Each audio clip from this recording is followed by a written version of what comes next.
Bonjour à tous et à tous. Alors, attends, j'ai un petit problème de partage d'écran et c'est bon, et me voilà. Bonjour, bonsoir à tous et à tous. J'espère que vous allez bien. Donc, c'est Mathieu de la chaîne Médiumnité et Coaching de CTVM TV. Ce soir, je suis en compagnie de Claire. Bonsoir, Claire. Bonsoir Mathieu. Ça va? Ça va? Ouais, et toi? Alors, il est quelle heure sur Hong Kong? Eh ben, écoute, et là, il est précisément 3 heures du matin. Donc, on vient de passer à l'année, si je me gourre pas, 4714, vu que c'était le nouvel an chinois la nuit dernière. Donc, il y a beaucoup d'heures maintenant. Donc, je suis un peu fatigué. Donc, ça fait 2 grosses soirées pour moi ce soir. Mais ça va, ça va. Donc, une très bonne année à tout le monde. D'ailleurs, c'est l'année du singe. Donc, je sais pas de quel signe tu es, d'ailleurs, Claire. Je suis singe et du coup, c'est mon année. Donc voilà, le lancement de CTVM TV, c'est mon année. Ouais! Je suis trop contente. Et du coup, tu as dû faire la fête. Il y a dû avoir du monde partout. Ouais, ouais, il y a eu pas mal de monde, il y a eu pas mal de feux d'artifice, mais en fait, ça continue d'ailleurs. Il y a un défilé demain, donc c'est la fête des dragons, tout ça, et c'est traditionnel aujourd'hui d'aller prier un Bouddha dans un temple. Donc, j'ai pu justement aller visiter un temple avec un Bouddha, mais ça, j'en reparlerai plus tard, vu que ce soir, donc, nous t'accueillons pour parler d'un sujet qui est un peu tabou et qui fascine beaucoup de monde, qui est la sexualité, et la spiritualité. Donc la question, c'est est-ce que c'est compatible? Et donc, si tu es là ce soir pour en parler, c'est parce que je vais quand même te présenter. Tu es médium, tu es magnétiseuse également, tu es spécialiste des vies antérieures. Donc voilà, donc tu es apte à nous parler justement de la sexualité, de la spiritualité. Est-ce que tu veux te présenter un peu plus en détail?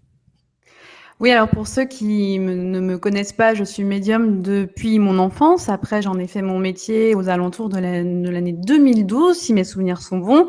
En effet, je parle beaucoup de spiritualité, je vois les vies antérieures, le passé, le présent. Je vous cache pas que quand je vois les vies antérieures, parfois je vois des choses un petit peu olé olé. Donc ça tombe bien parce que c'est le sujet de ce soir. Et que quand on est spirituel, le sujet de la sexualité est un sujet assez tabou dont on parle très peu. Et pourquoi? Parce que tout de suite, on se dit c'est intime. Et oui, ça fait partie de notre intimité. Néanmoins, la sexualité, c'est quelque chose de super important parce que c'est la base du couple et que la plupart des gens qui sont en couple ont soit des problèmes de communication, soit des problèmes de sexualité. Je vous cache pas que on peut essayer de travailler sur les deux et que quand on travaille sur ces deux points-là, c'est super intéressant, non seulement pour vous, pour le couple, et ça vous fait grandir à l'intérieur de vous. Et vous allez voir, on va en parler parce que tout se recoupe et se rattache à l'ego. D'accord, bah justement, on est là pour en parler ce soir. Alors, avant de commencer à introduire le sommaire, donc on va faire un coucou à Janice qui nous dit qu'elle est sur le pied de guerre. Donc, écoute, coucou Janice, content de t'avoir parmi nous. On va également dire une très bonne soirée à Chantal qui donc, nous dit que c'est une grande question. Donc, écoute, merci Chantal d'être là. Une très bonne soirée à toi. Alors, il y a déjà Eddie qui nous pose une question. Il nous dit, Ah oui. le Kundalini a-t-il un rapport à la sexualité? Alors, je pense que c'est une question qu'on abordera tout à l'heure, pas pour commencer directement, voilà, mais on a bien noté la question. Alors, il y a également Théré, alors j'espère que je prononce bien, qui nous souhaite une bonne soirée, donc, mais également une bonne année, voilà. Et il y a également Merci. Merline l'Enchanteresse qui nous souhaite une bonne soirée. Donc, bonne soirée à toi, Merline. Et, Et à tous les participants aussi. à tous les participants. Donc n'hésitez pas si vous avez des questions également, voilà, posez vos questions et on fera un plaisir d'y répondre. Surtout Claire, vu que tu es là pour ça. Donc d'ailleurs, est-ce que tu peux un peu nous introduire les sujets de ce soir, vu que sexualité, spiritualité, c'est un grand sujet. Je pense qu'il y a une certaine thématique à suivre. Donc par quoi est-ce que tu vas commencer? Vers où? Quel est un peu ton plan pour ce soir? Alors, ce soir, je vais vous parler un peu de Osho, parce que Osho, c'est quand même quelqu'un qui en a parlé. On va parler aussi du karma, parce que ça me semble évident qu'on ne peut pas parler de sexualité sans parler de karma, hein, c'est pas possible. De karma, de Kama Sutra, voilà, ça c'est un de mes défauts. Voilà, le karma, le Kama Sutra, et c'est bon, c'est la même chose.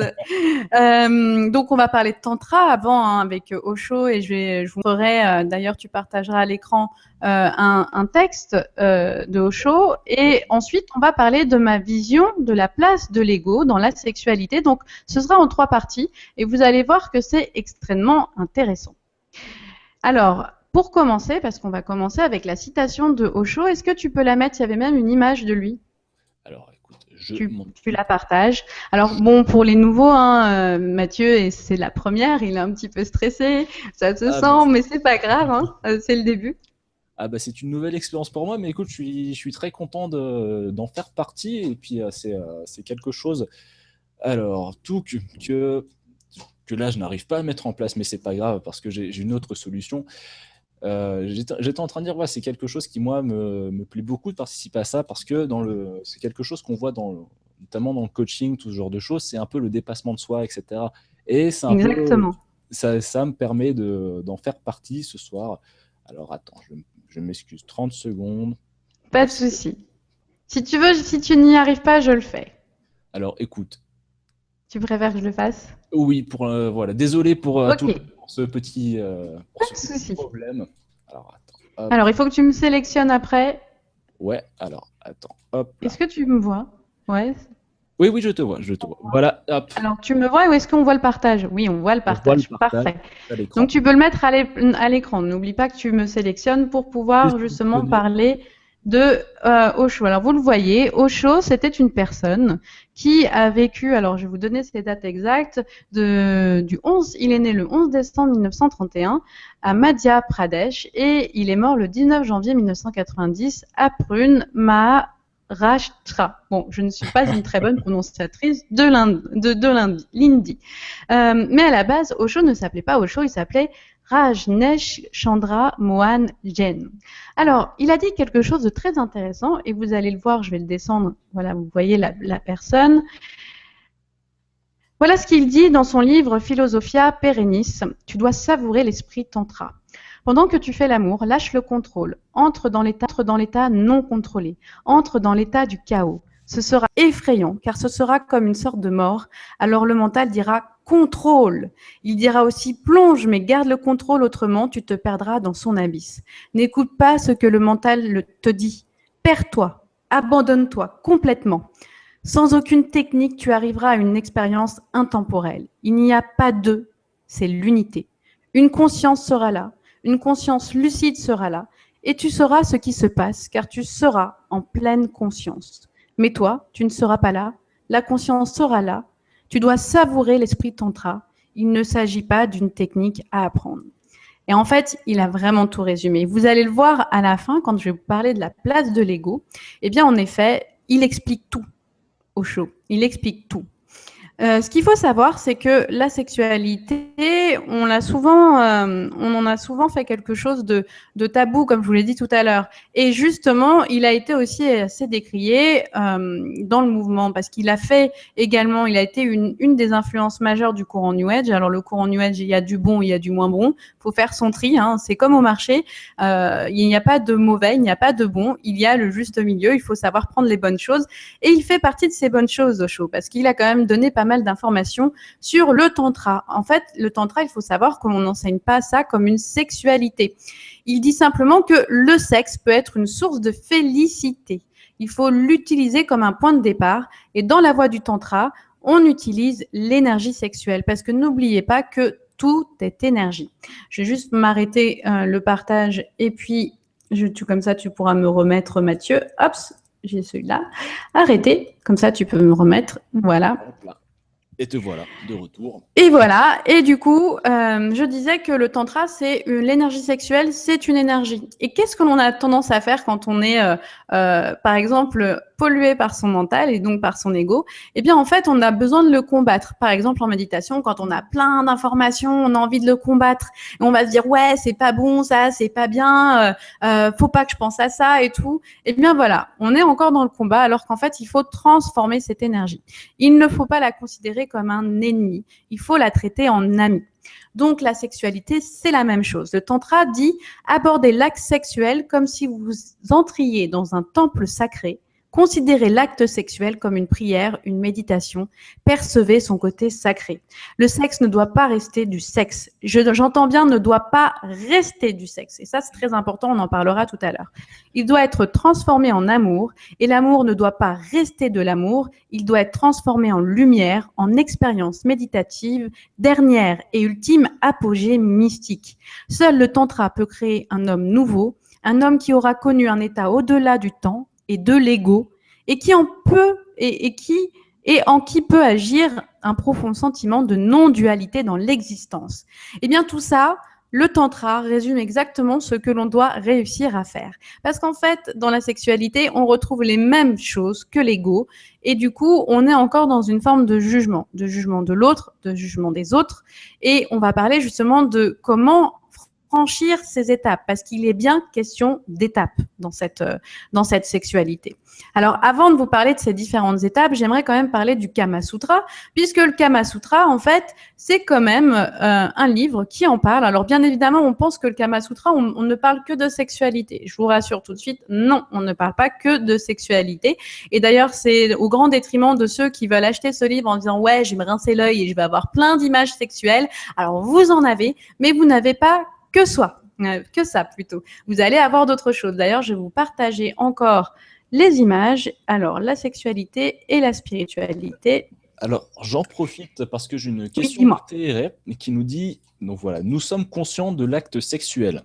Est-ce pour un plaisir sensuel, physique ou autre? Est-ce que ça peut rentrer dans le tantra? Est-ce que ça peut rentrer dans le cadre de l'ego, justement, au niveau de l'acte sexuel? Alors, je sélectionne la question et je réponds, nous sommes conscients de l'acte sexuel. Est-ce pour un plaisir sensuel, physique ou autre? Alors, je te dirais que dans la sexualité, il y a au départ le plaisir humain, 3D, parce que vous venez sur Terre, vous venez quand même vivre quelque chose de 3D. Et vous allez le voir, la 3D, on va en parler un peu à travers le Kama Sutra, mais pas que, parce qu'en fait, le Kama Sutra, c'est pareil. On ne parle pas que de l'acte physique. Mais au départ, c'est comme l'ego. L'ego, au départ, il est obligé d'expérimenter. Parce que comment vous voulez différencier, on va dire?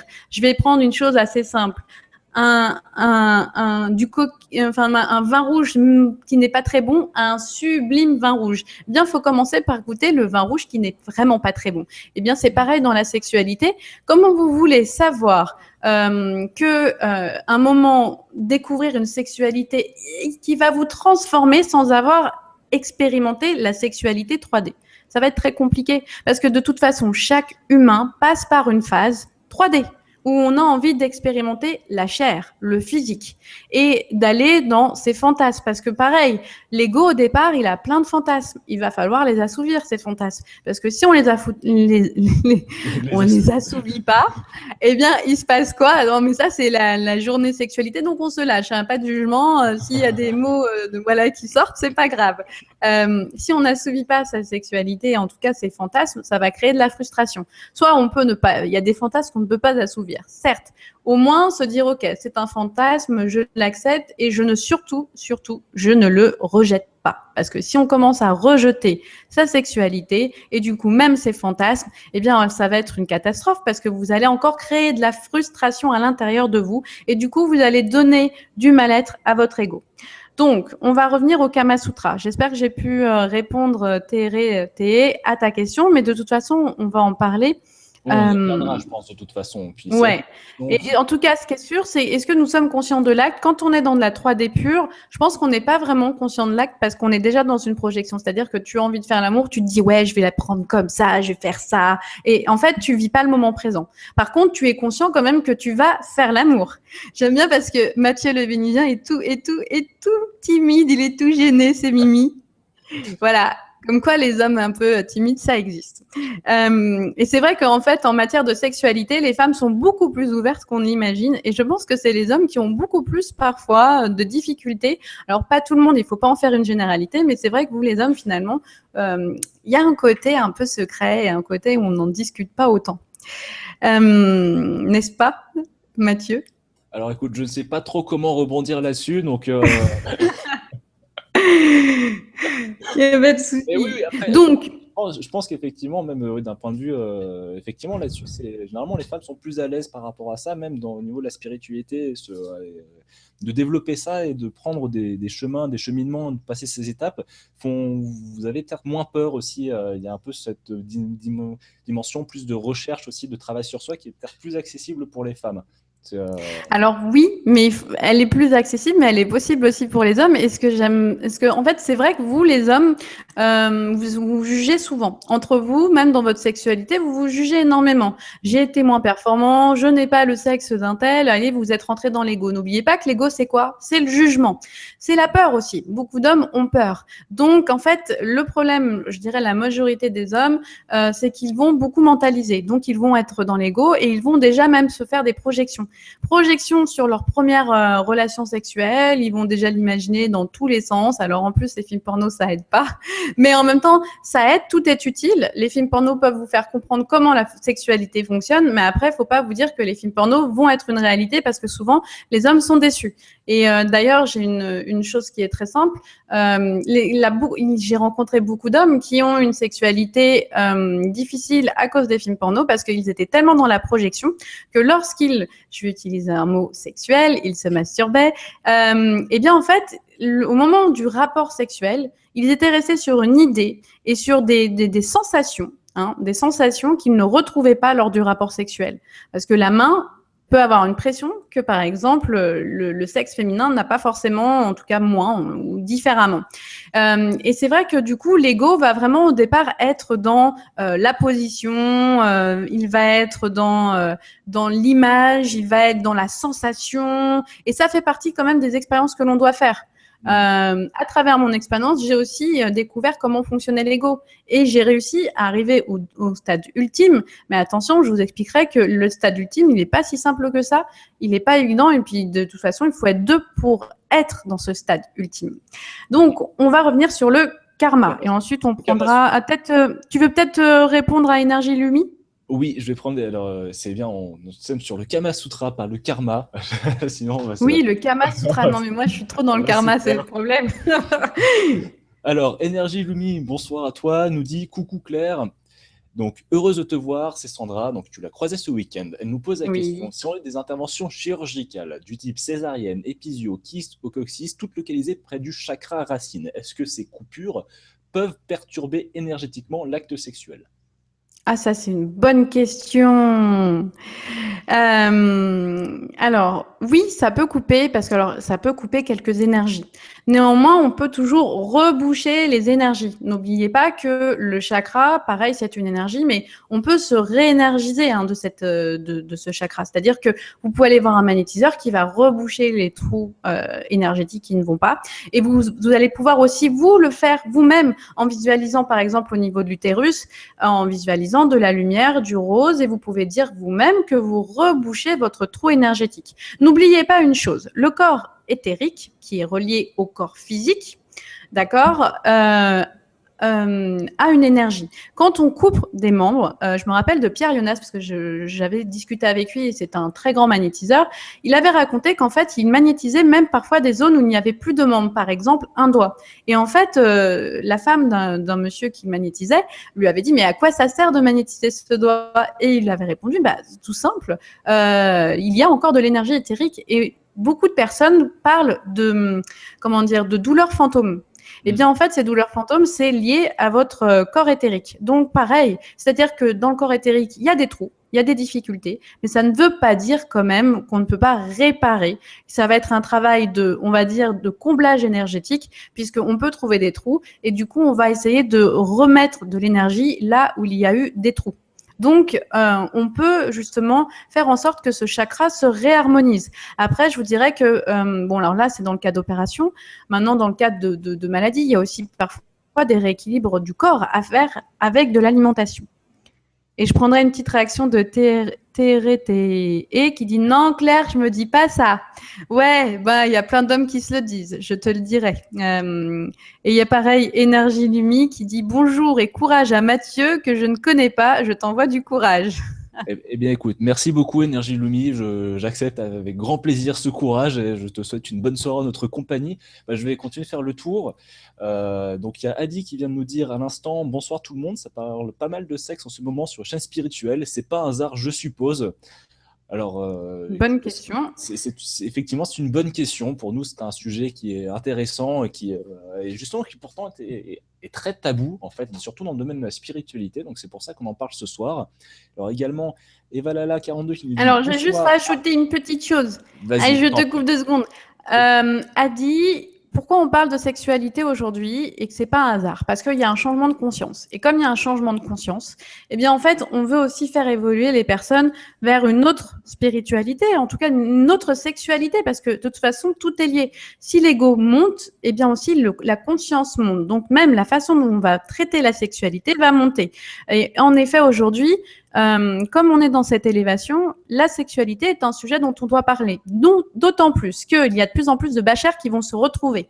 Donc les bachers devront, pour moi, leur mission, c'est aussi de se remettre ensemble, donc de vivre une sexualité où il va y avoir fusion. Ça ne veut pas dire forcément avoir des enfants, mais en tout cas avoir une sexualité avec une fusion. Et que de cette fusion va émerger de l'amour pour les personnes qui seront environnantes. Moi, j'ai vu des couples de bachers et c'est vrai que quand on voit leur amour, on a de l'amour et ça nous transmet de l'amour sans rien. Mais c'est grâce aussi à leur reconnexion et à leur fusion. Voilà, je voulais compléter ce que disait Adi.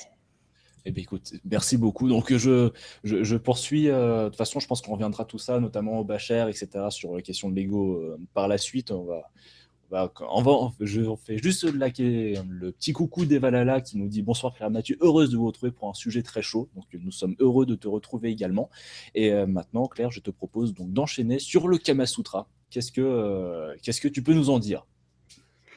Alors, oui, je lis juste la suite après t'avoir suivi avec Nora. C'est avec plaisir que nous le ferons désormais sur la Web TV. Merci. Merci, Linda.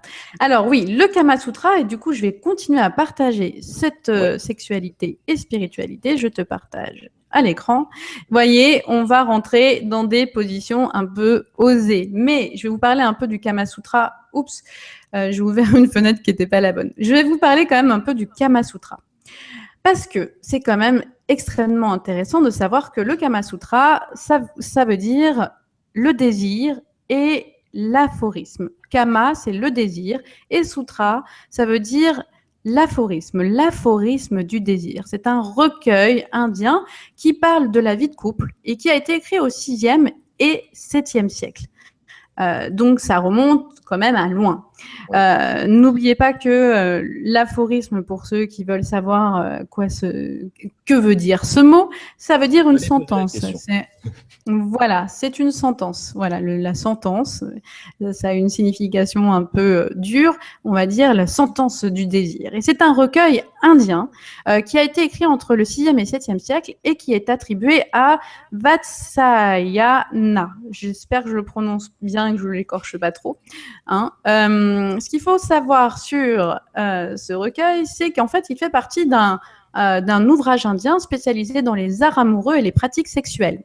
Ce recueil a été destiné aux classes aisées, c'était pas vraiment fait pour les pauvres, hein, et on a connu les premières illustrations que bien longtemps après, à partir du XVIe siècle. Donc, il y a un empereur qui les a demandées et qui les a faites, c'est Moghol qui s'appelait Jalaluddin Muhammad Akbar. Voilà. Cet ouvrage, il faut le savoir, est principalement connu dans le monde pour ses 64 positions sexuelles, bien qu'elle ne constitue quand même qu'un livre sur les 7, et qu'il faut savoir qu'en fait, il est en 7 parties, qui a 36 chapitres, et qu'en fait, lui, c'est juste une toute petite partie. Donc, le Kama Sutra apporte des informations sur la vie privée dans l'Inde ancienne, et il évoque successivement 3 informations qui sont très importantes: les 3 buts de la vie, le conseil de bon sens, le comportement du citadin, hein, le conseil du bon sens, c'est le comportement du citadin, et enfin les devoirs et les privilèges de l'épouse. Voilà, parce qu'il y avait ce besoin-là. Ce livre a été souvent conseillé aux courtisanes et il avait aussi des méthodes occultes qu'on appelle l'Upanishadika. Donc, ces méthodes occultes étaient pratiquées en lien avec la sexualité.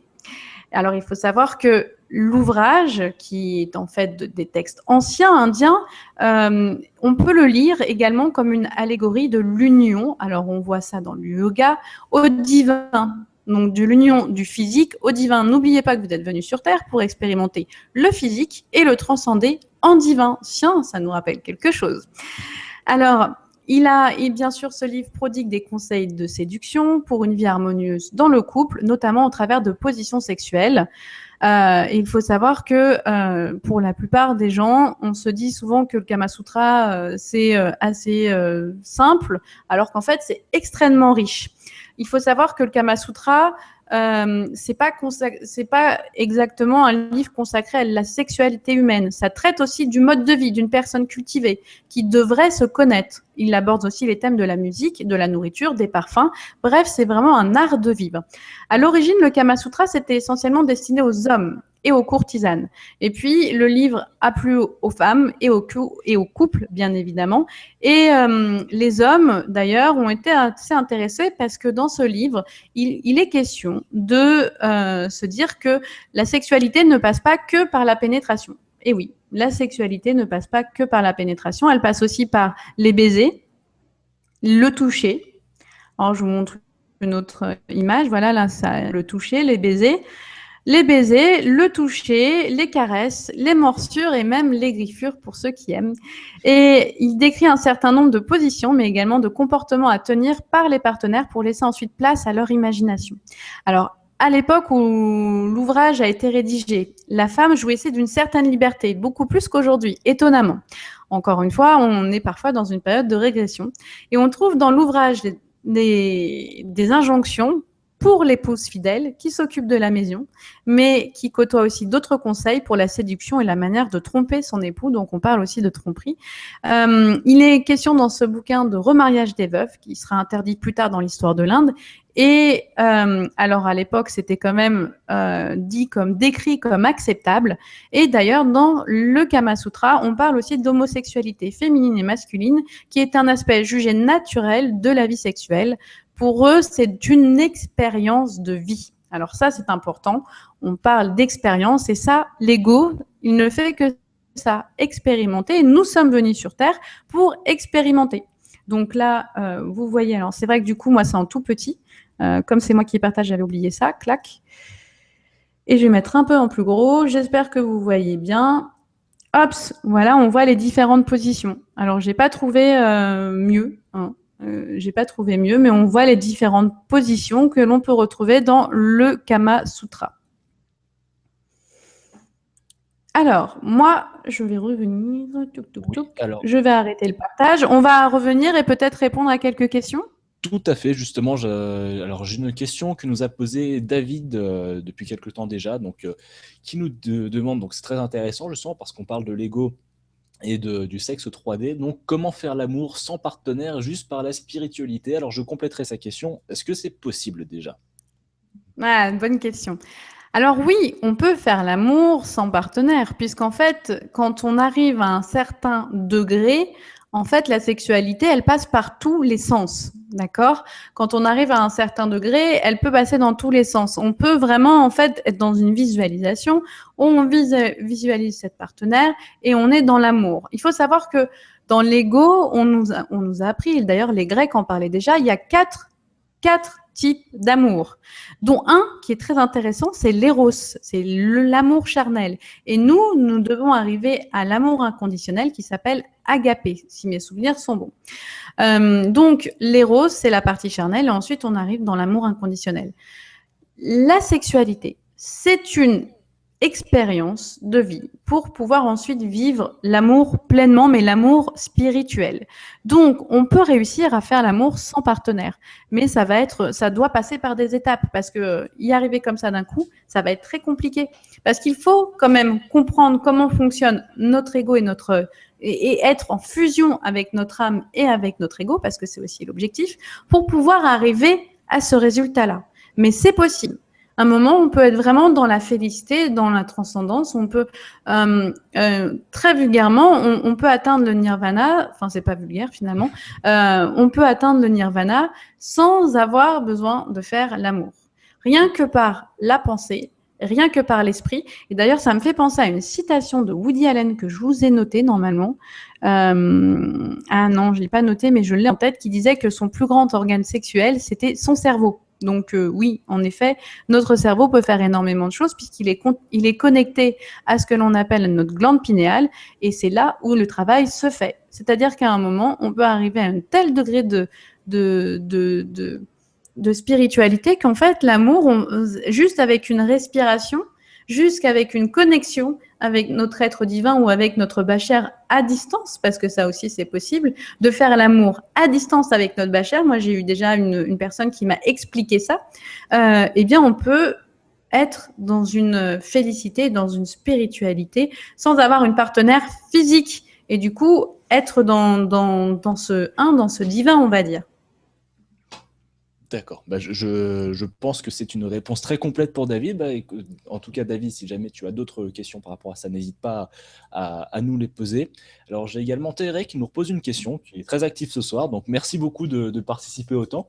Qui nous demande, peut-on vivre une sexualité abondante sans avoir besoin de passer par l'acte physique? Donc, je pense en fait que tu viens de répondre quand même en grande partie à sa question. Je ne sais pas si tu souhaites approfondir un petit peu.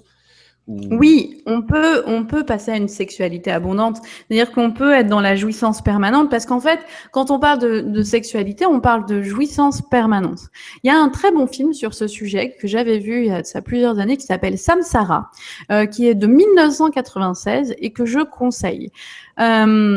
La sexualité transcendée, on peut être dans la jouissance permanente. Après, ce que je vous dirais, c'est que pour arriver à ça, faut quand même vivre la sexualité 3D, il faut quand même vivre toutes les étapes.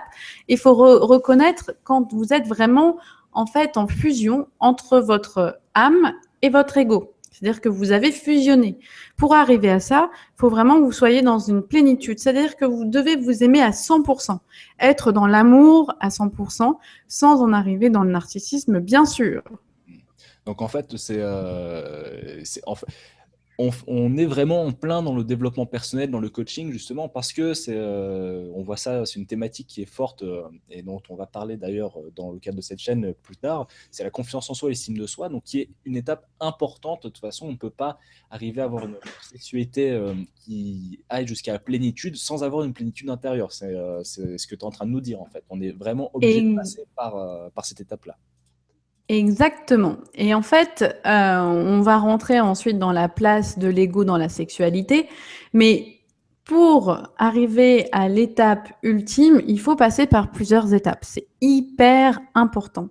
Je vais juste repartager sexualité et spiritualité. Et voilà, ça encore sur cette image, c'est très sympathique, ma foi. Attends, je remets bien les choses, clac, clac, et je vais aller jusqu'à... Vas-y. Alors, on 150. Bonsoir à Henri Mathieu qui nous dit bonsoir à tous. Donc, nous te saluons, Henri Mathieu. Merci d'être là. Et donc, voilà, c'est bon. Nous pouvons. Je te laisse la parole. Continue. Ok, alors, dans la place de l'ego, dans la sexualité, il y a plusieurs étapes.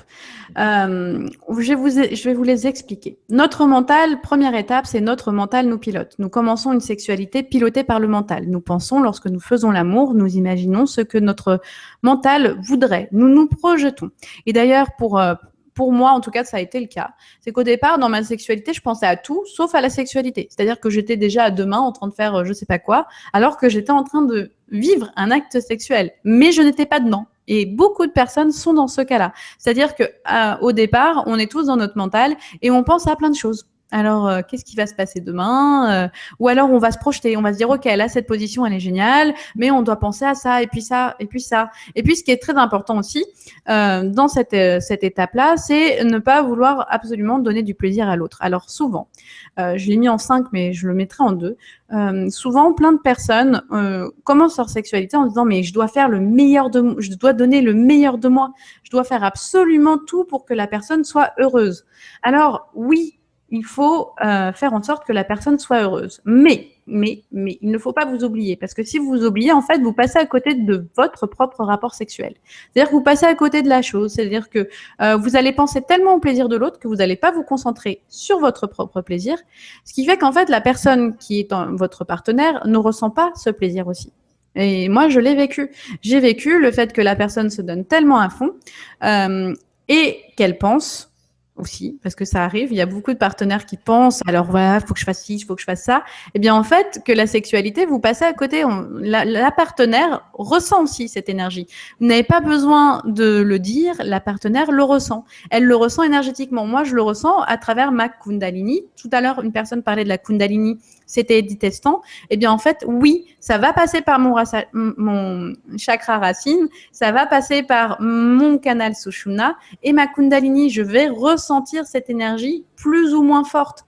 Pourquoi? Tout simplement parce que si la personne est en connexion, je parle du mot connexion, eh bien, cette Kundalini peut s'activer. Sinon, ça ne s'activera pas. Et puis, ça pourra, en plus, quand il y a une histoire de tromperie, ça peut aussi donner de mauvaises énergies. Imaginez, vous récupérez les énergies d'une personne qui, je sais pas, est noire, vous faites l'amour avec votre partenaire, eh bien, même si vous mettez le préservatif, l'énergie, elle passe. Hein, ça, je vous le dis.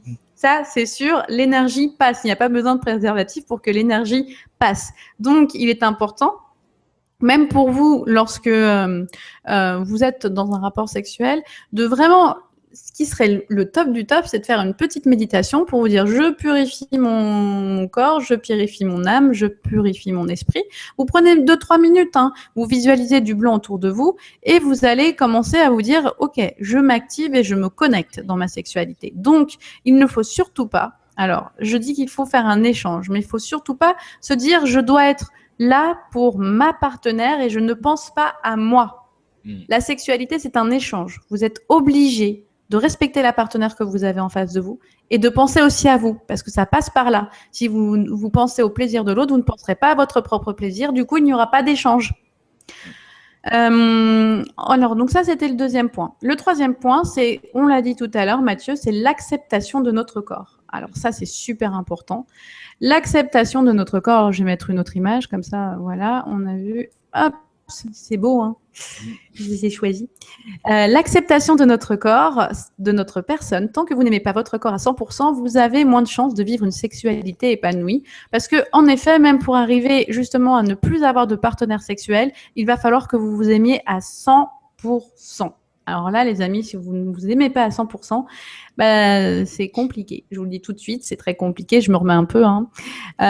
C'est compliqué parce que vous allez avoir du mal à vivre votre sexualité pleinement. Parce que vous allez penser à vos défauts. Moi, je vais vous dire, voilà, des histoires qui se sont passées. Quand je n'aimais pas mon corps, je n'aimais pas mon ventre, donc je le cachais. Bah, je vivais pas ma sexualité à 100% non plus. C'est important de vivre en n'ayant pas peur de son corps. C'est très important de vivre la sexualité en disant, ok, mon corps, il est comme il est, je l'accepte tel qu'il est. Et le jour où je l'ai accepté, ça a changé aussi ma sexualité, ça m'a permis de me sentir mieux et de me dire, ok, mon corps, il est comme il est, il sera jamais parfait. Je ne suis pas une mannequin, la personne, de toute façon, si elle est en face de moi, c'est qu'elle aime mon corps, sinon, tant pis pour elle. Il faut accepter de s'aimer à 100%. Donc, c'est une chose importante. Autre chose, quand on vit sa sexualité, c'est surtout sans jugement. Alors, sans jugement, c'est pour soi déjà, parce que si vous commencez à vous juger, à vous dire oui, mais moi, je suis pas performant, mais moi, en fait, je fais pas les choses comme tout le monde, je suis pas à la page, non, je ne regarde pas Jackie et Michel. Voilà, je voulais la placer. Je ne suis pas à la page, je suis un peu has-been, mais on s'en fout. Eh bien, on s'en fout du jugement de l'autre, on s'en fout de ce que peut penser la personne de votre sexualité. Vous assumez votre sexualité telle qu'elle est. Et vice-versa, vous ne devez pas juger non plus la sexualité de l'autre. Ça sert à rien de la juger. Parce que si vous commencez à la juger, ça veut dire que vous allez stigmatiser, vous allez créer un froid entre vous. Et ce n'est pas bien. Après, la chose, c'est que vous ne pouvez pas avoir forcément la même sexualité. Et oui, il y a parfois des différences. Et c'est ce qui fait aussi la complémentarité. Si vous n'aimez pas la sexualité de l'autre, il faut surtout pas le blesser, mais lui dire que pour vous, c'est pas, en fait, vous n'avez pas vraiment ce type de sexualité, que cela ne vous correspond pas, ça n'est rien, vous ne jugez absolument pas la personne qui est en face de vous. Vous dites voilà, je comprends totalement ta façon de vivre cette sexualité, mais pour moi, ça ne sera pas la même chose, donc ça va être compliqué. Soit on essaye d'accepter, et moi je fais un pas vers toi. je vais descendre. Moi, je vais faire un pas vers toi pour pouvoir essayer de me mettre à ton niveau. Ou sinon, ben, on n'y arrive pas. Dans ce cas-là, il faut trouver quelque chose. Mais ça fait partie des choses où il faut accepter la sexualité de l'autre, ne pas le juger, mais à un moment aussi, c'est aussi apprendre à se respecter, c'est-à-dire de ne pas être victime aussi de la sexualité d'une autre personne. Et vous voyez, quand on reparle de ça, moi, je repense aux 5 étapes du mental, parce qu'on retrouve les mêmes schémas dans le mental. La sexualité est étroitement liée à l'ego. Ensuite, ce que je vous conseille, du coup, c'est de trouver un partenaire qui sera sur la même longueur d'onde que vous, qui va correspondre à vos attentes. Alors, c'est pas toujours évident à trouver, mais c'est vrai que les 2 bases d'un couple, c'est quand même la communication et la sexualité. Donc, c'est important que votre partenaire vous comprenne. Et même si au départ, c'est pas terrible, c'est pas grave. Si vous arrivez à communiquer et à trouver et accorder vos violons, parfois, ça met un peu de temps. Et tant pis, ce temps-là, il sera important de le prendre, même si à un moment, c'est vrai qu'un des 2 partenaires peut s'ennuyer, comme un des 2 partenaires peut être beaucoup plus évolué sexuellement que l'autre. C'est-à-dire, quand je parle d'évolution, c'est surtout de prise de conscience, encore une fois. Il y a un partenaire qui peut être vraiment en avance sur la prise de conscience, qui est déjà dans le chakra racine, qui déjà pense à tout ça. Et l'autre, s'il pense encore avec son mental et qui réfléchit... c'est vrai que vous allez pas pouvoir vous accorder. Ça va être très compliqué, ça va être très difficile. Il y aura forcément un des 2 partenaires qui sera dans la frustration, voire même les 2, parce que l'autre va aussi le ressentir ou pas. Mais de toute façon, même sexuellement, il y aura des choses pas mal, mais ce sera pas encore au top. Il va falloir en tout cas travailler et faire en sorte avec l'autre partenaire de parler de ça et de voir quelles sont les clés possibles. Et puis après, il faut aussi un peu laisser de temps parce que le partenaire, forcément, peut avoir beaucoup de blocages et il devra lui-même travailler sur ces blocages. Alors, il y a oui. plusieurs questions, donc je pense qu'on va... Alors, on y va. Alors, vas-y. il y a une question intéressante de Énergie Lumi qui nous dit donc, est-ce que l'acte sexuel fait dans un véritable amour peut nous aider dans la croissance de notre spiritualité et nous aider à développer nos capacités, nos facultés énergétiques?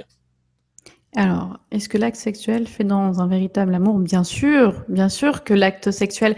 En fait, le sexe, ce n'est pas sale. Je reprends. Non, le sexe, ce n'est pas sale, ça dépend comment il est fait en fait. Et surtout, ce qu'il faut comprendre, c'est que même dans la sexualité, faire l'amour, c'est un moment de fusion. Quand les 2 sont en conscience, c'est un moment de fusion. C'est un moment où on peut justement lâcher l'ego. Encore une fois, quand vous expérimentez la sexualité, à un moment, vous allez expérimenter votre ego. Si vous voyez que vous êtes en train de parler, dans votre tête, bien évidemment, si vous voyez que vous ne travaillez pas le moment, vous ne vivez pas le moment présent dans la sexualité, ça, c'est très important. Ça va être un problème à travailler sur votre ego. Donc, vous allez pouvoir vous dire, OK, là, à l'intérieur de vous, sans forcément le faire le bilan à votre conjoint, mais vous dire, OK, là, j'ai pas assuré parce que, attention, ne pas vous juger. Même si je dis je n'ai pas assuré, c'est sans jugement. C'est se dire juste, sur ces points-là, c'est des points que je dois travailler. Par exemple, j'ai pensé pendant mon rapport sexuel, il faut que je travaille. Et quand vous allez travailler sur votre ego, petit à petit, vous allez arriver à ce point dont Osho parle au départ, d'illumination, de félicité. Et du coup, vous allez évoluer spirituellement. Bien évidemment que la sexualité, d'une certaine façon, c'est un exercice de travail sur son ego, comme peut l'être la méditation et comme peut l'être notre vie au quotidien. L'ego est partout. Et c'est là où on peut aussi apprendre à le transcender. Et du coup, quand on arrive en couple à un moment de félicité en union, eh bien, on développe des facultés énergétiques, parce que moi, j'ai déjà vécu ça une fois, que ma Kundalini soit hyper activée, que l'énergie remonte, l'énergie remonte, pouf, pouf, pouf, ça venait de ma bachère, et que ça fasse tout un cycle. Je sentais l'énergie pendant 10 minutes, circuler tout autour de moi et à l'intérieur de moi. Et on est dans un moment, en fait, de félicité où c'est juste du bonheur, en fait. On prend l'amour, on prend ce bonheur, on sent l'amour et on le sent même pas que à l'intérieur de soi, on le sent autour de soi. On sent cette vibration, on se dit, waouh, c'est magique, on est connecté à l'amour à 100%. Donc, ça nous fait développer nos facultés énergétiques puisqu'on ressent ces énergies-là. Et du coup, on peut les ressentir plus facilement après. Et ça nous fait développer nos capacités spirituelles puisqu'on travaille sur notre ego. Et comment le transcender, justement. Alors justement, en parlant de capacité énergétique, je vais rebondir sur une autre question de Théré qui nous dit, pendant l'acte, nous desservons nos connexions positives ou négatives. Est-ce vrai? Bonne question. Alors, pendant l'acte, on peut desservir les connexions positives et négatives, ou que positives ou que négatives. Ça dépendra dans l'état d'esprit où tu vas commencer ta relation sexuelle. C'est-à-dire qu'au moment où tu vas commencer à faire l'amour, dans quel état d'esprit tu vas être. Si tu sors d'une sale journée, que tu es triste, que tu vois, tu vas faire l'amour, mais c'est limite pour te dire, tiens, je vais me débarrasser de quelque chose, c'est de l'énergie. C'est comme, vous savez, parfois on va aller au sport, on va vouloir déverser cette énergie en disant voilà, comme ça après je serai tranquille, je me sentirai mieux. Sur le coup, oui, c'est vrai, après vous pouvez vous sentir mieux, mais vous allez quand même donner des connexions négatives à la personne. Par contre, si vous êtes dans un moment où voilà, c'est un moment de partage, d'amour, où vous dites voilà, je vais donner à la personne parce que j'ai envie de lui faire plaisir, j'ai envie d'une connexion parce que c'est ça dont il est question, vous allez être dans une énergie positive. Attention à ne pas vous mettre trop la pression, toujours en étant dans le partage et en pensant et en vivant la sexualité dans le moment présent. Dans la sexualité, vous ne devez penser à rien d'autre qu'au rapport sexuel que vous êtes en train de vivre avec la personne. Et c'est beaucoup plus difficile qu'on le pense parce que beaucoup de gens, à un moment, va se décrocher sur autre chose, tiens, ou alors sur une projection, là j'ai envie de changer de position, ou ouais, là je suis pas au mieux de ma forme, oh là là, dis donc, ah là on rentre dans l'ego et là le jugement, pouf, il va falloir que dans ce travail de la sexualité, de toujours vous recentrer sur le moment présent. Alors, alors j'ai plein de questions qui sont extrêmement intéressantes en fait. Donc là en fait, vraiment sur le domaine vraiment spirituel et qui est une question intéressante de la part de David qui nous dit, Oui. qui nous parle de l'entité d'un défunt. Donc, peut-elle faire l'amour avec son partenaire toujours en vie? Est-ce que c'est possible? Ah, c'est une question intéressante. Alors moi, je vais vous parler avant de parler des défunts, des incubes et des succubes qui font l'amour avec des êtres vivants.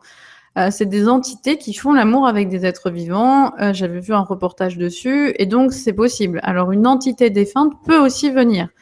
Je vous le cache pas, je vous préconise absolument pas ce genre d'expérience qui peut être troublante. Et puis qu'est-ce qui vous dit encore que la personne que vous avez en face de vous est vraiment votre personne défunte, votre ex-femme, votre ex-conjoint Je pense que l'entité, même si elle doit, de temps en temps, elle vient nous dire un petit coucou, elle doit nous faire un petit bisou pour nous dire voilà, je suis présent, tout va bien.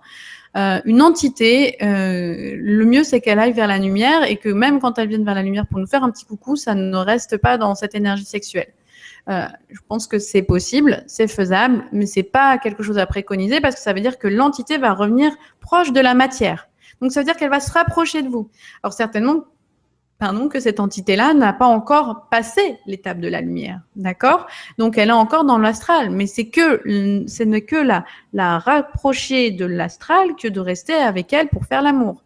Je le préconise pas. Je préconiserais plutôt à cette personne de donner de l'amour et de l'amener vers la lumière.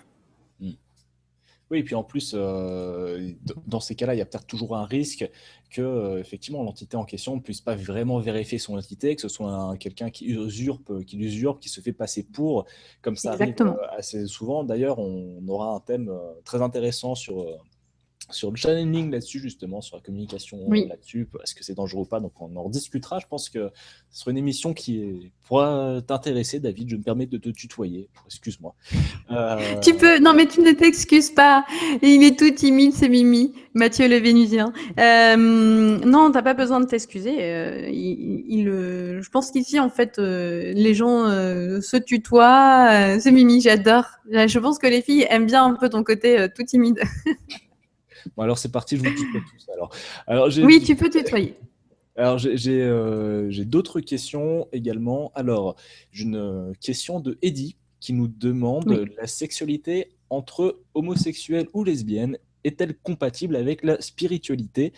Atteint-on atteint-on l'unité à la source divine entre deux partenaires du même sexe?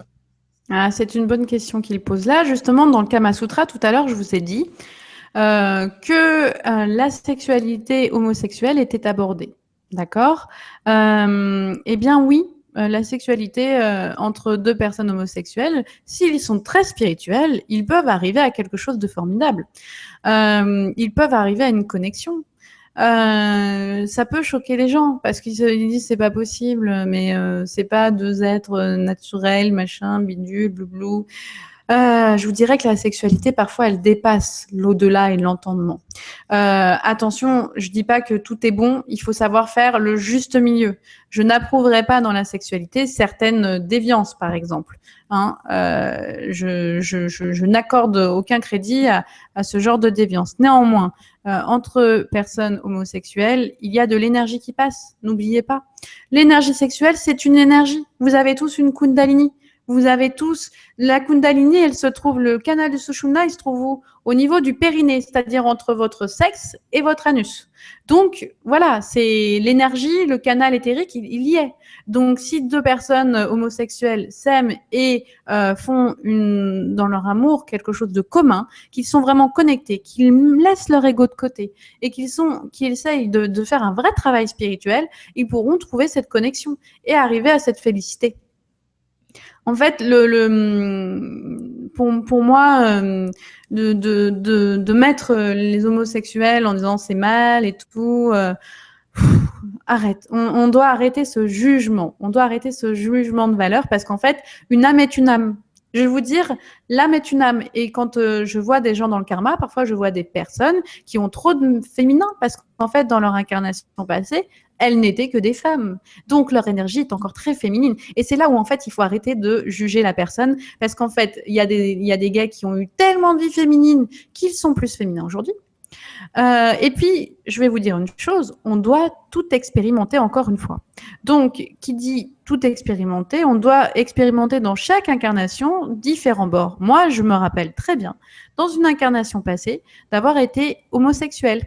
Et oui, j'ai été gay. Et est-ce que j'ai atteint cet épanouissement? Je ne sais plus, je m'en rappelle plus. Je me rappelle que j'étais musicien, je me rappelle que j'ai dragué des hommes, mais je me rappelle pas de tout. Et pour autant, aujourd'hui, je suis dans le féminin et je suis hétéro. Mais il n'empêche que ça ne m'embête pas et ça ne me touche pas. Et en plus, c'est une expérience de vie. Et puis, encore une fois, c'est d'âme à âme. Pour moi, en fait, quand je suis en consultation, quand je suis avec une personne en face de moi, je ne vois pas la personne, je vois l'âme.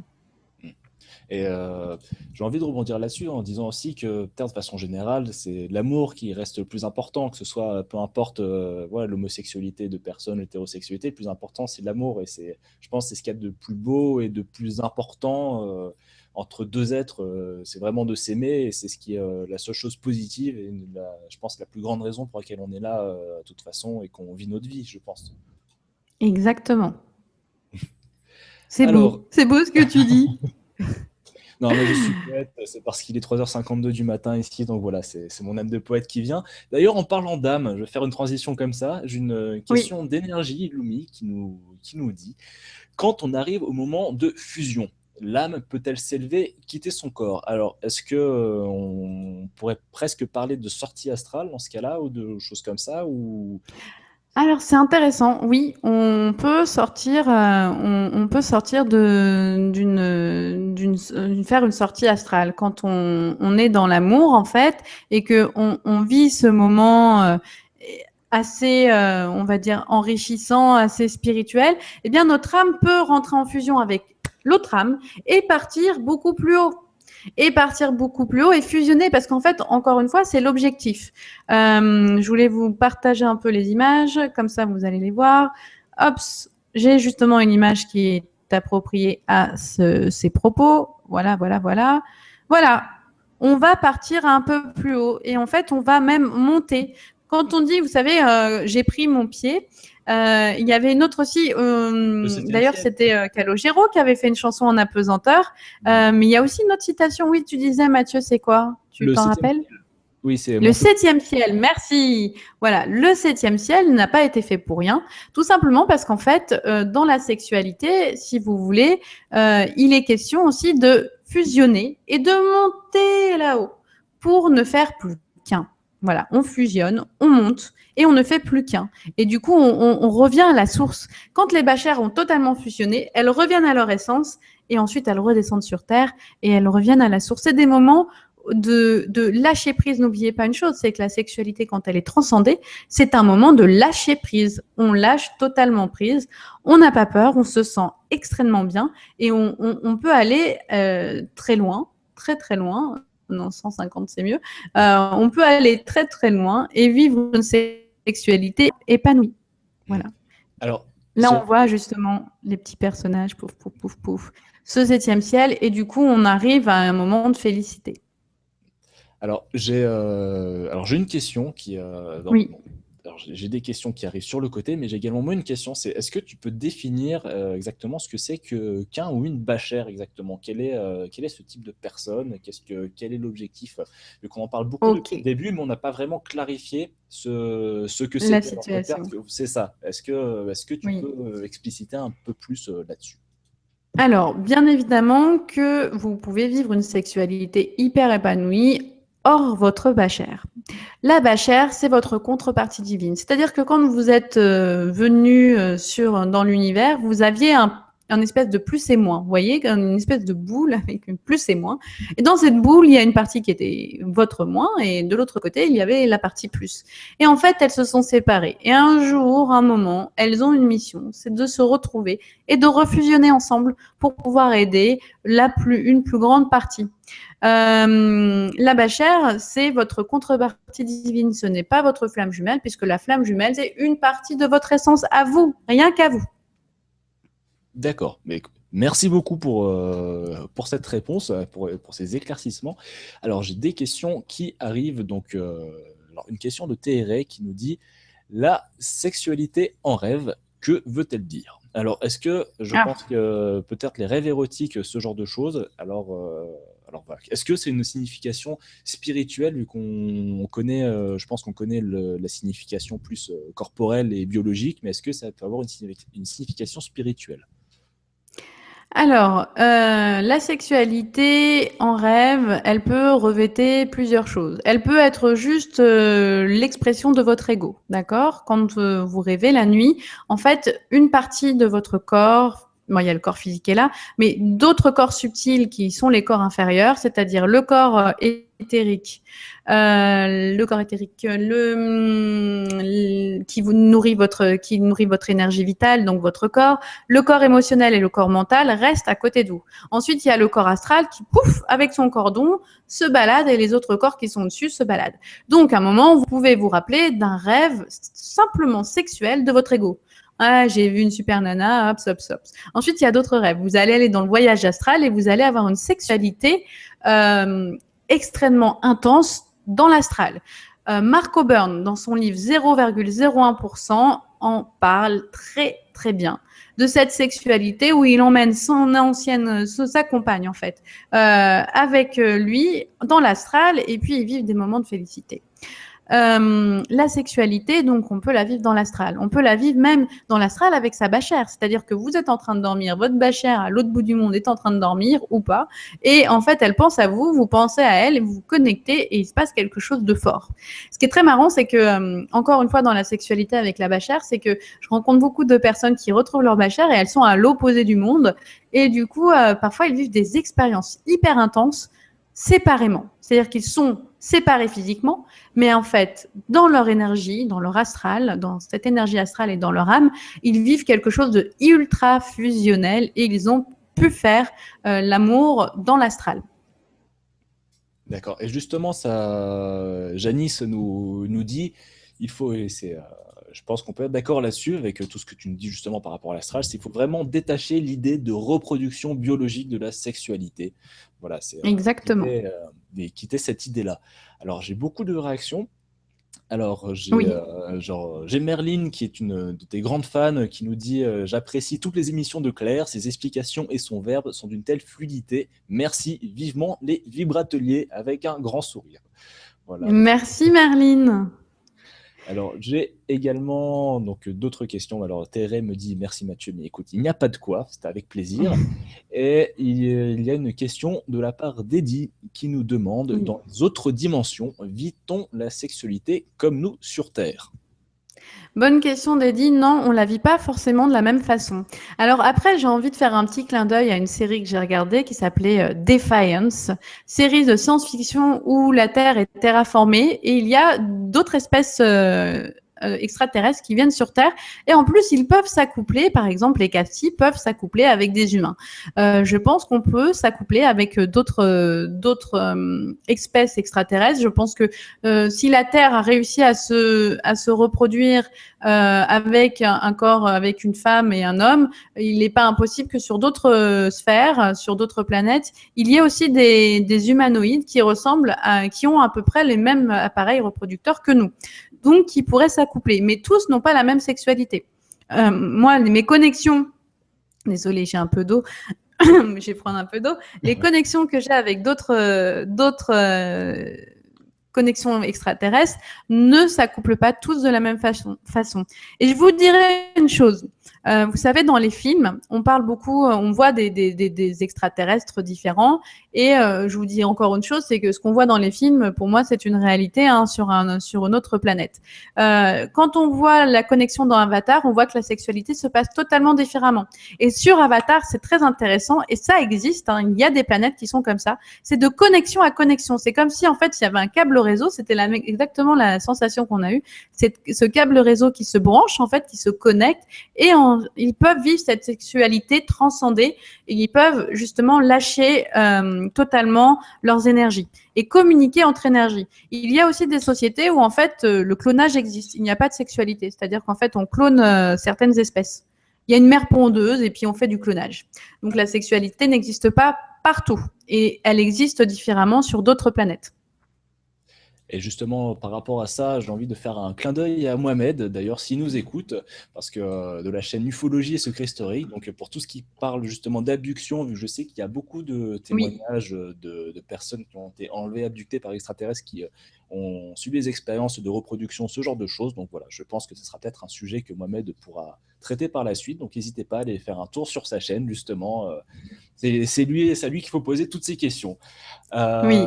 Je continue. Alors, j'ai une autre question de la part de Adi qui nous dit oui, mais cette montée au 7e ciel n'est-elle possible que pour les fusions, donc effusion entre parenthèses, de Bacher? Alors, je vais reprendre sa question. Alors, mais cette montée au 7e ciel n'est-elle possible que pour les fusions des Bacher? Je pense pas. Là-haut, ils m'ont donné des choses importantes que je vous donne souvent et je vous le dis. Il y a des lois, mais il n'y a pas de règles. Donc, pour moi, il y a des lois, il n'y a pas de règles. C'est-à-dire qu'en fait, avec la montée au 7e ciel, on n'est pas obligé, et moi je l'ai vécu de toute façon, on n'est pas obligé de le faire avec sa bachère. Du moment que la personne est dans le même état de conscience. D'ailleurs, tout à l'heure, je ne sais pas si j'ai parlé de tous les états de conscience, justement, pour arriver à ça. Je vous avais dit notre mental nous pilote, donc il faut se démentaliser, mettre son ego de côté, accepter son corps à 100%, vivre sa sexualité sans jugement de l'autre, trouver un partenaire sur la même longueur d'onde. Ça, vous pouvez le trouver sans forcément avoir votre bachère. Et du coup, vous pouvez atteindre ce 7e ciel sans votre bachère. Ne pas vouloir absolument donner du plaisir à l'autre, mais penser aussi à son plaisir, car la sexualité doit être faite dans le respect et l'échange. Vivre le moment présent, le lâcher prise. Alors ça, c'est super important. Si vous le faites pas, déjà, c'est compliqué. Je vous le dis tout de suite. Se concentrer sur l'union, sur vos chakras, et enfin fusionner, ne faire plus qu'un pour arriver au 7e siècle. 7e ciel. 7e ciel, oui. Oui, 7e ciel. D'ailleurs, moi, mon conseil, c'est quand même de commencer par la sexualité 3D. C'est comme vous commencez à manger McDo une fois et puis ensuite vous connaissez un super restaurant, quoi. C'est pas la même chose. Donc, ça nous permet d'évoluer, de nous permettre de découvrir notre corps pour savoir ce que l'on aime ou ce que l'on n'aime pas et pour travailler notre ego aussi. Parce que pendant cette sexualité 3D, vous allez pouvoir travailler votre ego. Et je pense en toute sincérité que d'attendre la bonne personne, c'est très beau, mais c'est très compliqué après à vivre pour le partenaire. Donc, le mieux, c'est quand même d'expérimenter et ensuite, à un moment, d'arriver à ce moment de félicité. Vous savez, c'est travailler sur cette terre, venir sur cette terre, c'est aussi expérimenter plein de choses. Et du coup, c'est aussi se dire au départ, on peut expérimenter pour se dire, OK, qu'est-ce que je veux pas? Comment je vais travailler? Est-ce que ce genre de personne me convient? Non, ça me convient pas. Eh bien, c'est juste pour justement un moment se trouver soi-même. Et c'est par les expériences qu'on se trouve soi-même. Quand on ne fait rien, on ne trouve rien sur soi. Tout à fait. Si je me peux permettre de faire un parallèle en plus par rapport à ça, on voit vraiment que le développement, on va dire spirituel, le développement personnel enfin, est vraiment parallèle et relié. Donc c'est très vu. On peut pas dire vraiment parallèle vu que c'est relié en même temps, mais c'est vraiment le même cheminement que donc le développement sexuel et la sexualité, vu que si dans son développement personnel on reste dans sa zone de confort, on va pas pouvoir. Voilà, c'est un fantasme de se dire, voilà, je rêve d'une vie mais je vais rester dans ma zone de confort et voilà, c'est impossible de pouvoir avoir la vie qu'on veut si on ne fait pas des expériences, si chaque jour on ne tente pas des nouvelles choses, si on n'ouvre pas cette zone de confort qui permet de travailler sa confiance en soi, justement, de se connaître soi-même et ce qui va permettre de façon plus générale d'aller dans une sexualité plus épanouie. Moi, je pense. Et oui, c'est ça. Mais en fait, tu sais, quand on lit les textes spirituels, on s'aperçoit que finalement, pour être épanoui et monter à ce septième ciel, il faut passer par ces expérimentations. Et si on ne le fait pas, de toute façon, on n'y arrivera pas. Donc, il n'y a pas 36 millions de façons de le faire. Après, si on trouve un partenaire qui nous convient, c'est avec cette personne que vous devrez communiquer et essayer de monter et de faire évoluer cette spiritualité et cet amour aussi. Et de temps en temps, parce qu'il faut se dire, il faut faire un peu du sexe 3D parce que il faut aussi faire plaisir à votre ego. Hein. Donc, de temps en temps, vous pouvez faire du sexe 3D pour faire plaisir à votre ego. Alors, j'ai Thérèse qui nous dit oui, c'est ça. Et j'ai Énergie qui nous pose une autre question, donc toujours Oui. en rapport. Alors, je sais, par rapport aux extraterrestres, un être d'une autre planète peut-il venir faire l'amour à une personne humaine qui serait endormie pour faire des expériences? Alors, Ah oui, mais je vais répondre parce que moi j'ai eu un témoignage d'une personne qui a vécu ça. Elle est venue à mon cabinet, elle m'a raconté cette expérience-là. Oui, oui, oui, c'est possible. Alors après, ça peut paraître une théorie totalement folle. Moi, je vais vous dire, avant, les extraterrestres, c'était pas du tout quelque chose auquel je croyais. Du moins, je disais oui, c'est de la fabulation quand j'étais beaucoup plus jeune. Aujourd'hui, je m'aperçois qu'en fait, ils sont même parmi nous. Et du coup, c'est compliqué après. Bon, faut justement mettre son ego de côté, pas juger, pas de se dire allez, je déraille. Mais oui, c'est possible. J'ai une personne qui m'a fait un témoignage dans ce sens. donc voilà, donc Énergie, oui, c'est possible. C'est pour ainsi résumer. Alors, je n'ai pas d'autres questions. Est-ce que tu aurais éventuellement d'autres Oui. conseils à donner, Claire? Alors, Oui, oui, oui. Alors, on va donner d'autres conseils. On va partager d'ailleurs les images. Clac, clac. Partager. Clac. Ce septième ciel, magnifique. Ce moment d'extase. Et voilà, la fusion, cette belle fusion que j'adore, hein, qui nous permet justement de fusionner l'un et l'autre. Dans notre sexualité, en fait, on recherche tous en fait cette fusion, ce moment de grâce. Et alors, quand on arrive à ce moment-là, qu'est-ce qui se passe? En fait, on ressent ce que ressent l'autre. C'est-à-dire qu'on ressent cette connexion. Moi, je l'ai vraiment vécu. J'ai vécu ce moment de connexion totale où on ne fait plus qu'un. C'est-à-dire qu'on sent le cœur battre de l'autre, on sent ses émotions. On sent ce qu'il ressent. Et on sent que cette énergie va monter, qu'elle monte jusqu'à aller au-delà de nous. Et qu'en fait, elle va faire un puits d'amour et elle va rayonner tout autour de nous. Et du coup, ce moment-là, il faut essayer de le vivre au moment présent. Il va falloir que vous ne pensiez plus du tout. Et on l'a dit dans le tantra, ils disent on a plein d'exercices, mais en fait, le seul exercice à faire, c'est de lâcher prise sur tout, en fait. Tu dois savourer l'esprit tantra. Il ne s'agit pas d'une technique à apprendre. Et non, il s'agit juste de lâcher, de s'abandonner. Et quand on s'abandonne, eh bien, c'est très dur, parce qu'en fait, on a tendance à se faire piloter par cet ego. Et je dirais que vivre sa sexualité, c'est aussi faire progresser son mental et c'est apprendre le moment présent. Et quand on est dans cette fusion-là, on ne fait plus qu'un. Et c'est juste un moment magnifique. Dans mes conseils, c'est-à-dire que dès que vous vivez votre sexualité, ne vous mettez aucune pression, zéro pression. Vous vivez ce moment présent, vous vivez ce moment de partage, vous vivez ce moment où on ne fait plus qu'un. Pensez à l'autre, pensez à vous, Communiquer aussi de temps en temps, mais à un moment, quand on arrive à ce moment de félicité, en fait, on n'a même plus besoin de communiquer. C'est tellement beau qu'en fait, tout passe par mouvement, par télépathie, par regard. Et en fait, on va transcender même, quand on arrive à ce moment de fusion, on transcende tout ce qui est le côté un peu 3D, le toucher, la sensation, puisqu'en fait, on ne fait plus qu'un et on ne voit que de l'amour, on ressent que de l'amour. En fait, c'est quelque chose de puissant et qui est dans le ressenti. On ressent quelque chose à l'intérieur de nous, comme une énergie. Et cette énergie, on peut la faire monter. Vous pouvez la visualiser monter de votre chakra racine. Ce que je peux vous conseiller, c'est avant de faire l'amour, dans votre tête, hein, si votre partenaire n'est pas c'est de vous dire j'active mon chakra racine. J'active mon chakra racine. J'active mon chakra étoile de la Terre. Et vous allez visualiser du rouge tout autour de vous. Hein, ce rouge de l'amour, ce rouge de Mars aussi, hein, le rouge du chakra racine, pour justement donner cette énergie et cette impulsion. Ensuite, vous pouvez y mettre de l'amour, de la couleur, du blanc, du rose, mais essayez de vous concentrer sur l'énergie que votre partenaire vous donne. Après, c'est vrai qu'il faut le faire, faut mieux parfois faire moins l'amour, mais le faire bien, que le faire voilà, plusieurs fois et en fait, finalement, ne pas vraiment profiter de ce moment de plaisir.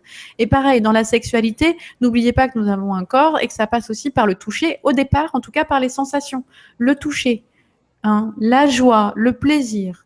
Et ensuite, faire monter en fait cette énergie sexuelle de l'amour pour arriver jusqu'à ce moment d'effusion, comme on le voit sur cette jolie image que je vous ai mis. Est-ce qu'on a des questions? Alors, je vais arrêter le partage. Tout à fait. Alors, on a une question de la part de David qui nous dit, voilà. Est-ce que le tantrisme et le taoïsme sont un lien entre spiritualité et sexualité et comment faire? Bien sûr, le tantrisme et le taoïsme sont un lien entre spiritualité et sexualité. De toute façon, comprenez une chose.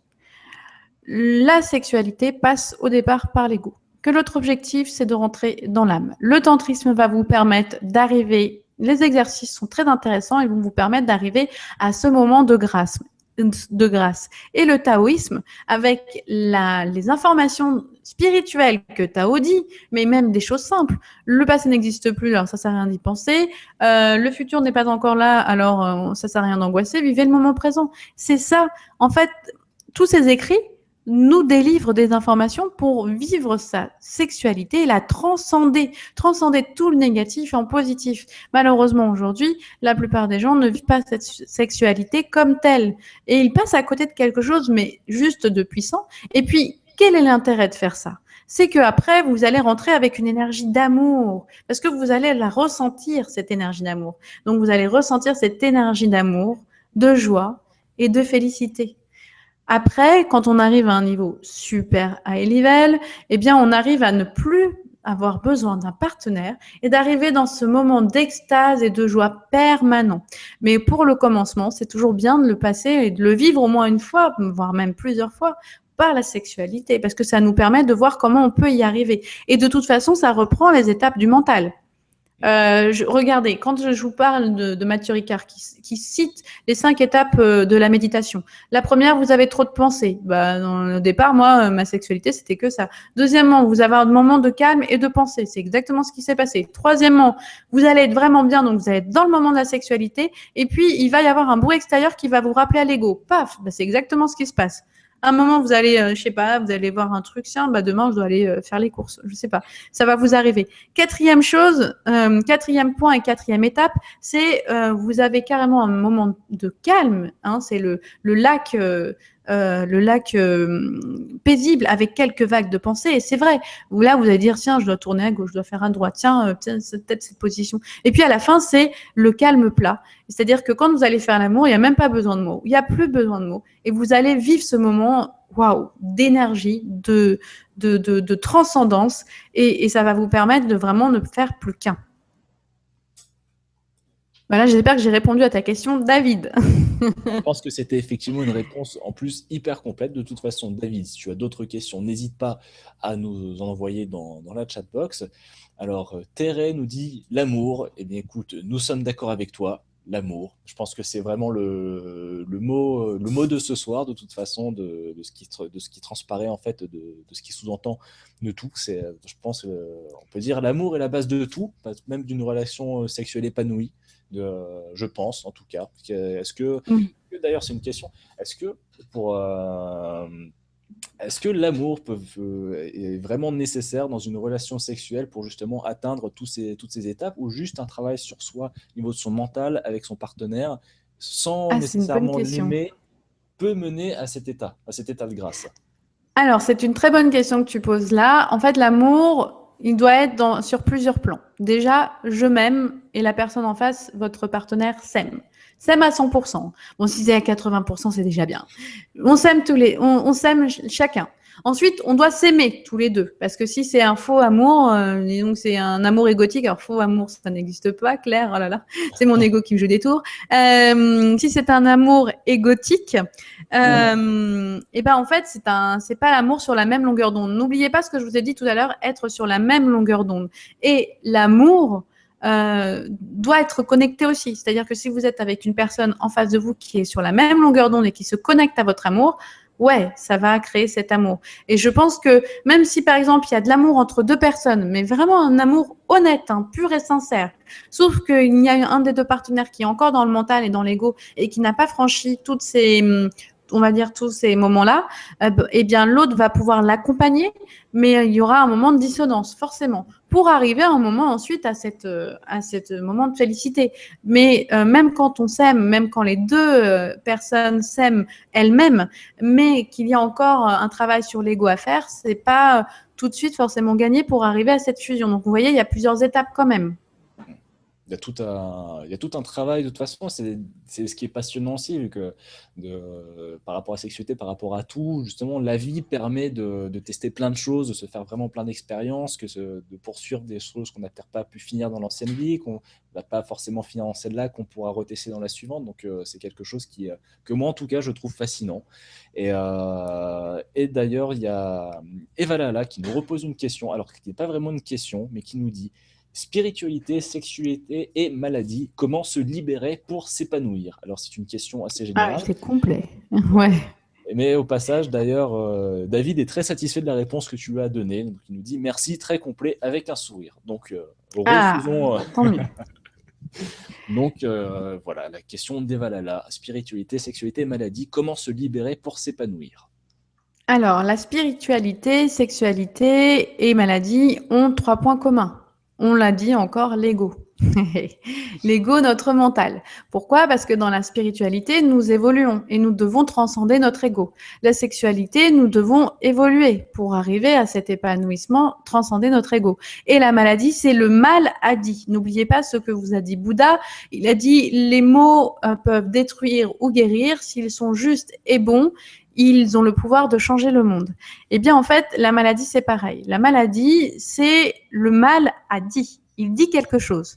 Il dit quelque chose parce que son ego a pu travailler non seulement dans son karma, non pas dans son kama, le Kama Sutra, dans son karma, et puis ça a pu travailler aussi dans cette incarnation-là. Si vous avez rencontré des difficultés et que votre ego, bah lui, au lieu par exemple de parler, par exemple quand on dit qu'on a des difficultés à digérer quelque chose, eh bien en effet c'est votre ego qui n'ose pas dire des choses ou qui a mal, qui a souffert et du coup qui était dans l'attente vis-à-vis d'une personne et du coup bah l'ego pareil, on doit s'en libérer. Alors, comment s'en libérer pour s'épanouir? Eh bien, en transcendant son ego, c'est-à-dire en s'aimant soi-même à 100%, parce que c'est la base de tout, en ne se jugeant pas. Pareil, quand on a des fantasmes, des choses, on dit: oh là là, c'est dur, c'est hard. Faut pas se juger. Après, ça veut pas dire que tout est bon. Moi, je prône la voie du juste milieu. Il ne faut pas aller dans les excès. Il faut trouver cette voie du juste milieu qui nous amène justement à notre félicité. Néanmoins, on doit vivre ces moments d'excès dans toutes nos incarnations. Donc, si à un moment vous devez vivre un excès, c'est que vous deviez le vivre certainement. C'est que c'était quelque chose qui était programmé en vous. Mais pour arriver à cet épanouissement, il faut transcender, s'aimer à 100%, ne plus se juger, ne plus juger les autres aussi, c'est ça le plus difficile parce que même dans sa sexualité, il ne faut pas juger l'autre. Et c'est dur parce que du coup, si vous le jugez, vous stigmatisez la personne. La personne va se sentir mal. N'oubliez pas une chose, l'ego se nourrit de votre mal-être. C'est ça qu'il cherche. Il cherche à se nourrir par votre souffrance, par vos peurs, par le jugement. Tout ça, c'est du mal-être. Et il se nourrit de vos émotions, toutes les émotions, sauf la paix, la joie et la sagesse. Alors, je pense que c'est une réponse qui est très complète et qui est en plus très intéressante. Et d'ailleurs, en parlant de questions qui a besoin d'une réponse complète et intéressante, je crois que Thérèse n'en peut plus, il y a trop de suspense. Il nous demande, voilà, la sexualité et la spiritualité sont-ils compatibles, en fait, qu'il a la thématique de Bien ce sûr. soir. Donc voilà que... Bien sûr que la sexualité, elle est compatible avec la spiritualité. Parce que pour arriver à ce moment où on est dans un moment d'extase, où en fait, je pense que quand on arrive à ce moment de fusion, comme je l'ai vécu, on a un moment où en fait on est le chaos, on est tout, on s'abandonne, on est là, on n'est pas là, on voit les énergies qui circulent, mais on est aussi là-haut. On se dit waouh, c'est ça la connexion, et c'est juste un moment mais hyper intense où en fait on a l'impression même j'exagère peut-être, mais mes mots, en tout cas, c'est ce que j'ai ressenti. On a l'impression de revivre un peu ce Big Bang de cette création de l'univers, cette explosion, oulala, cette explosion d'amour. Et c'est quelque chose que l'on peut revivre après seul, ça c'est vrai, on peut y arriver, mais je pense c'est quand on le partage, puisque n'oublions pas que nous sommes une chaîne, nous sommes tous unis, nous sommes tous connectés. Quand on partage ce moment-là, c'est vraiment un moment de partage et de grâce, c'est-à-dire qu'en fait, en face de nous, si la personne est connectée et revit cette chose aussi, ce moment, enfin c'est même pas cette chose, cette énergie, on va dire, c'est un moment extraordinaire, aussi bien pour vous que pour l'autre, c'est un moment de partage. Et donc oui, la sexualité, elle est compatible avec la spiritualité. Et elle fait partie de ces étapes qui nous mènent à la spiritualité d'ailleurs. Oui, donc la sexualité, en fait, est une étape incontournable. La spiritualité, c'est une étape obligatoire aussi, quelque chose qu'il ne faut pas du tout dénigrer. Vu qu'effectivement, des fois, on a l'impression que peut-être c'est la société actuelle qui veut ça aussi, vu qu'on est beaucoup dans une société de consommation avec même des applications, par exemple comme Tinder, etc., qui s'est fait beaucoup critiquer pour ça. En fait, ça tue les relations.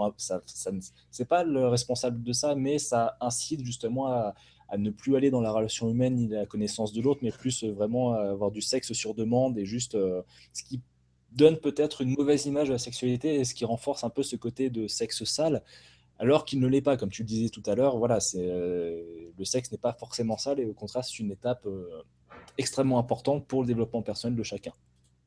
Oui, c'est bien ce que tu dis là, parce que c'est vrai qu'on a tendance à justement la société actuelle, comme tu le dis. J'approuve totalement ce que tu expliquais, c'est qu'en fait la société actuelle nous pousse en fait à consommer la sexualité. Les films porno nous poussent à voir que la sexualité c'est ultra bien. Tu verras, tu vas vivre un moment où tu vas en prendre plein. Alors que bon, la sexualité c'est pas en prendre plein, c'est justement la vivre à l'intérieur de soi, c'est la ressentir. C'est pas le fait d'avoir plusieurs partenaires en même temps qui va faire que vous allez être mieux, même si le Kama Sutra le propose, donc disent que c'est une expérience à vivre. Certainement que j'ai dû la vivre dans d'autres incarnations comme toi, Mathieu. Alors dans ce cas-là, écoute, je voulais voir ton petit sourire, oui. Alors je n'en ai pas le souvenir, donc voilà, je sais pas, peut-être que je testerai. C'est ça, c'est dommage. Sait-on jamais, mais bon, si le Kama Sutra préconise... Le Kama Sutra préconise un peu la sexualité, en tout cas d'essayer toutes les expériences. C'est ça, je pense que c'est important d'essayer toutes les expériences. Après, ça ne veut pas dire qu'on vous demande de les faire maintenant, tout de suite, dans cette incarnation.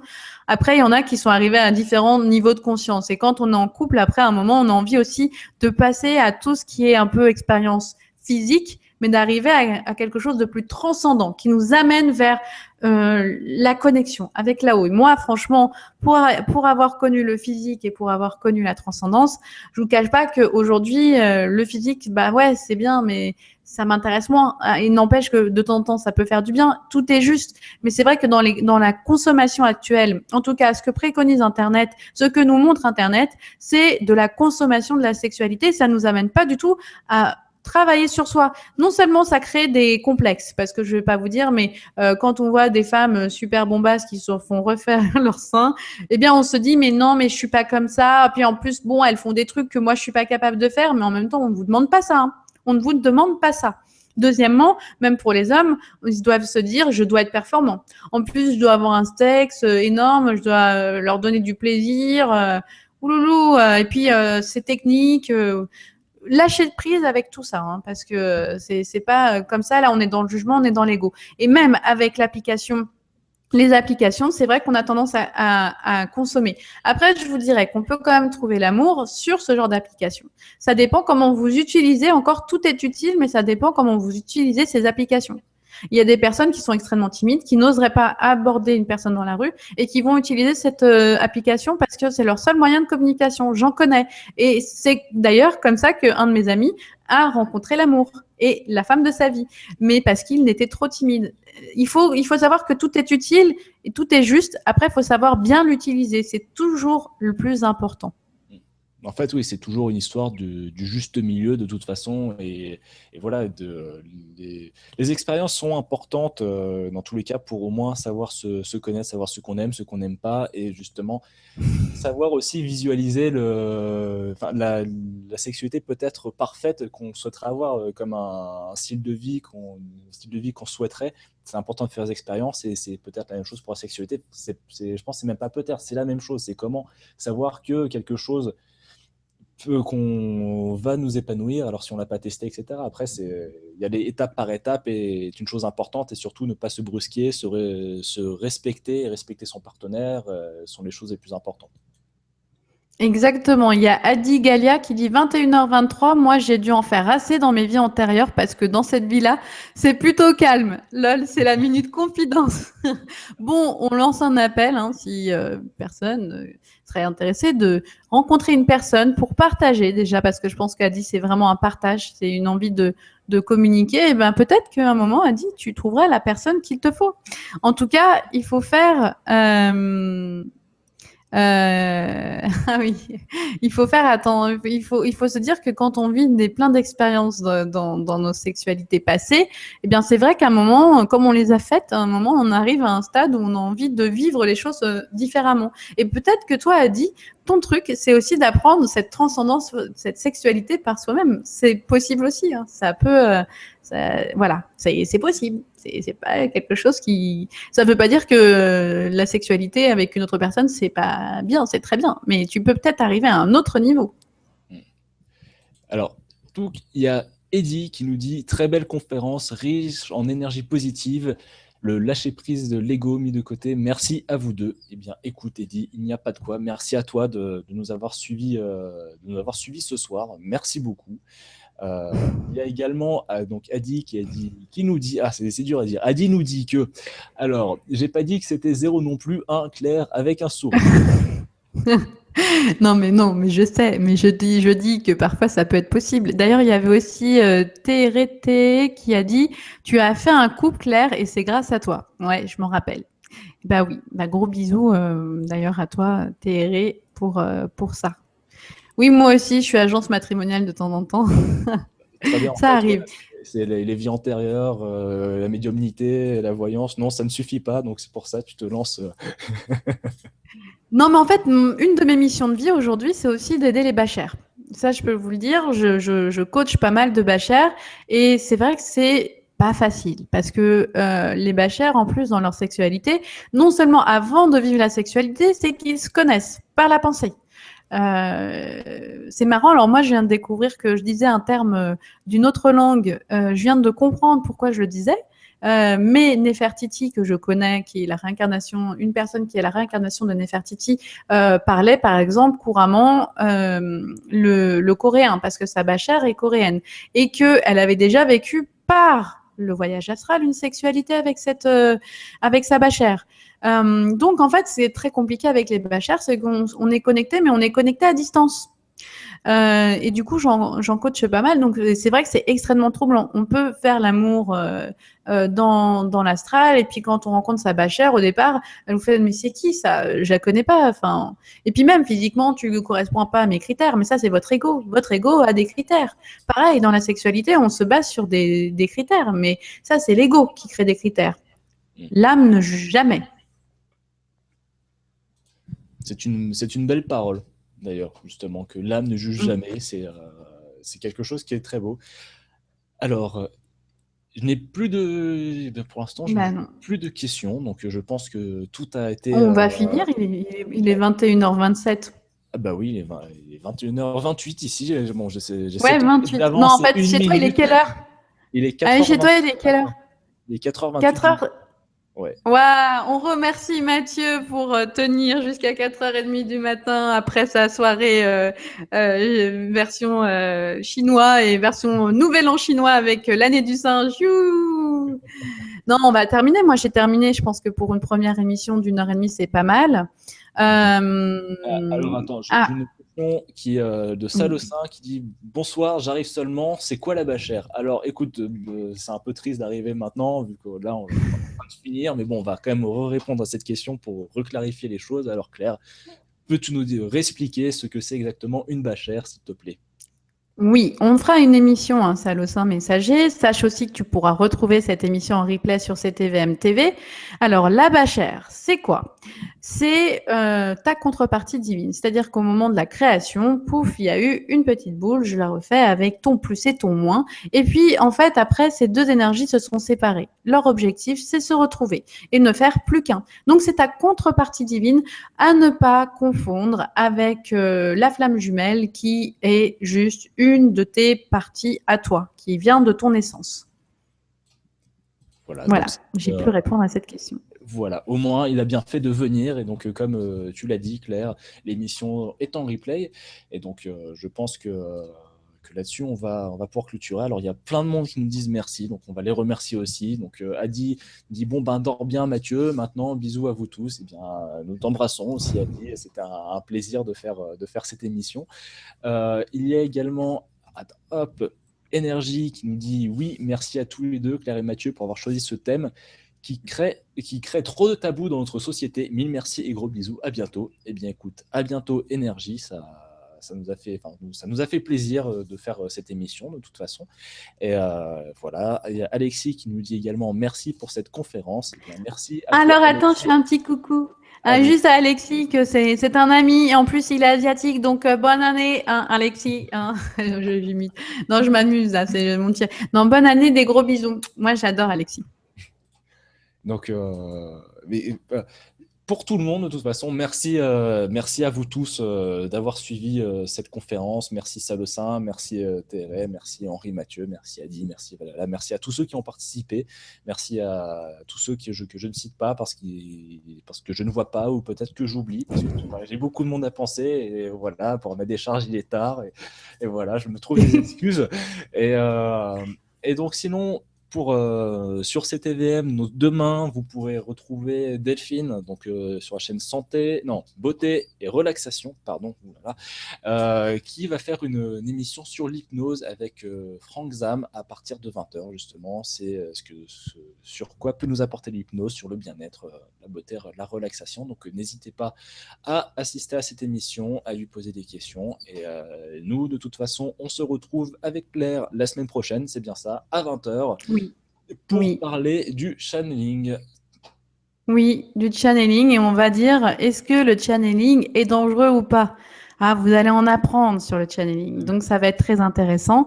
J'espère que vous serez nombreux, aussi nombreux que ce soir. En tout cas, l'aventure continue. Et pour ceux qui nous suivent sur CTVM TV, j'avais un petit message à vous dire déjà. Je vous remercie aussi de nous suivre, de continuer continuer l'aventure avec moi. Et je vais vous dire que nous ferons les émissions sur les vies antérieures de Michael Jackson, qui sont d'ailleurs déjà notées, que vous pourrez retrouver sur le Facebook CTVM1 de CTVM TV, que l'on fera aussi John Lennon, me semble-t-il, Martin Luther King. On fera aussi Daniel Balavoine et Coluche ensemble, parce qu'il y a du lourd avec eux.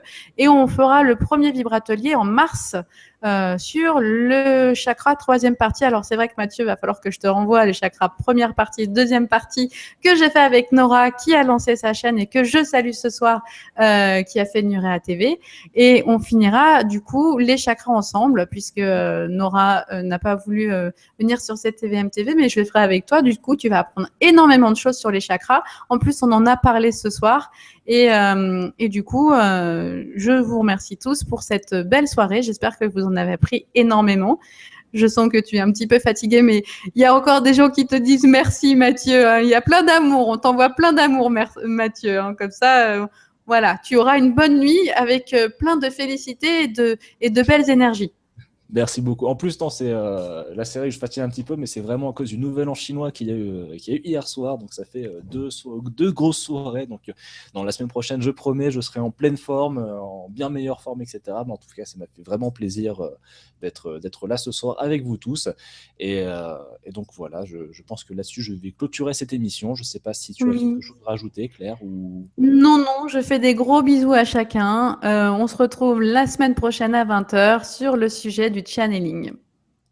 Voilà, et bien à la semaine prochaine et n'hésitez pas à aller sur ctvm-tv.com pour toutes les informations sur les émissions et on se dit à la semaine prochaine. Bonne soirée à tout le monde. Ciao! Ciao.